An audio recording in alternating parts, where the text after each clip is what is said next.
In 2025, Amazon sold over $700 billion of stuff. And from its own online store, the thing you picture when you think Amazon, it earns almost nothing per sale. For years, it lost money on it. So how is this company worth $2.7 trillion? The answer's hiding in plain sight.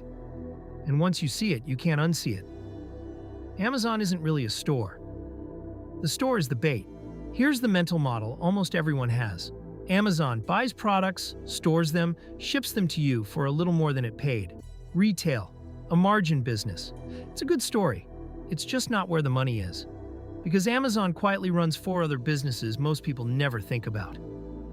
And those are the ones printing cash. To understand Amazon, stop looking at what it sells you. And start looking at who's actually paying. Let's follow the money. Start with the store itself, the part you actually use. You'd assume it's the moneymaker. It's almost the opposite. In 2025, Amazon's North American store ran an operating margin of about 7%. Internationally, under 3%. Compare that to another part of Amazon we'll get to, which runs above 30%. And it used to be far worse. For almost 2 decades, Amazon's store made next to nothing, often losing money on purpose. Amazon went public in 1997, but didn't post its first full-year profit until 2003, and for years after, those profits stayed tiny. Wall Street kept asking when it would grow up and start making money. Instead, Bezos kept plowing every dollar back into lower prices, faster shipping, and more warehouses. Jeff Bezos had a famous line for competitors: "Your margin is my opportunity." Translation: I'll happily earn almost nothing per sale for years because low prices and fast shipping pull you in and keep you here. The store's job was never to be profitable. Its job is to build a habit, to spin up the flywheel. Remember that word. So, if the store barely earns per dollar, where does the real profit come from? Meet AWS, Amazon Web Services, its cloud computing arm. In plain English, it rents out computing power and storage to other companies so they don't have to build their own. Here's the origin story. To run its own site, especially the insane traffic spikes every holiday season, Amazon had to build enormous computing infrastructure. And most of the year, a lot of it sat idle. So around 2006, Amazon had a strange idea: rent that spare computing power to anyone, by the hour. At the time, it sounded almost like a side hustle.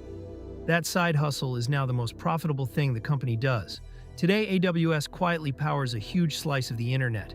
Streaming services, apps, startups, even governments. There's a good chance an app you opened this morning runs on Amazon servers, and Amazon gets paid either way. In 2025, AWS made about $129 billion, only around 18% of Amazon's sales. But it generated more than half of the company's entire operating profit, roughly $46 billion out of 80. And watch how it got here. The online bookseller quietly became the internet's landlord, and the rent is where the money is. Now flip the store around. More than half of everything sold on Amazon isn't sold by Amazon at all. It's third-party sellers, small brands, resellers, someone in their garage. And Amazon charges them at every step, a referral fee on each sale. Storage and shipping fees through FBA. That's fulfillment by Amazon, where Amazon warehouses the seller's products and ships them out. And ads to get seen at all.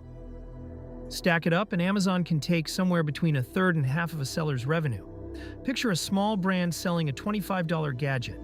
Amazon takes a referral fee, often around 15%. Then fulfillment fees to pick, pack, and ship it. Then, more and more, the seller has to buy ads just to show up in search. By the end, that $25 sale can leave them with less than half. And they pay it, because that's where the customers are. Amazon built them all, and now it charges rent, utilities, and a cut of every sale inside. In 2025, these seller services made around $172 billion, even bigger than AWS. Amazon realized it makes more money running the marketplace than selling in it. It stopped trying to win the store and started taxing it. Now the one hiding in plain sight. Search for anything on Amazon and look at the top results. See that little word, sponsored? That's an ad. And it's one of the most profitable things Amazon does, because Amazon knows exactly what you're about to buy. You typed it in. Sellers pay a fortune to jump the line. In 2025, Amazon's ad business pulled in nearly $69 billion, growing over 20% a year, at margins most companies can only dream of. That makes Amazon the third biggest digital advertiser on Earth, behind only Google and Meta. You thought you were searching a store. You were scrolling an ad network. Finally, the piece that glues it all together. Prime. For a yearly fee, fast shipping, video, music deals feels like a steal. And it is for Amazon, because a Prime member behaves completely differently. They shop more, spend more, and almost never leave. Once you're paying for free shipping, you use it, so you buy from Amazon by default, which feeds the store, the ads, the fees, the data. An estimated 240 million people are Prime members, and subscriptions alone made nearly $50 billion in 2025. But that's not even the point. The point is this. Prime is the moat. It's what keeps the whole flywheel spinning. So step back and look at the whole machine. Amazon looks like a store, but the store is the least profitable part, deliberately. It exists to capture you, your habits, your data, your attention. Then Amazon monetizes you 3 more times, in places you never look. Renting you computing through AWS, selling your attention through ads, and taxing every seller trying to reach you. On the profitable side of Amazon, you were never really the customer. You're the product, delivered to advertisers, to sellers, to the flywheel. But here's the part that should make you lean in.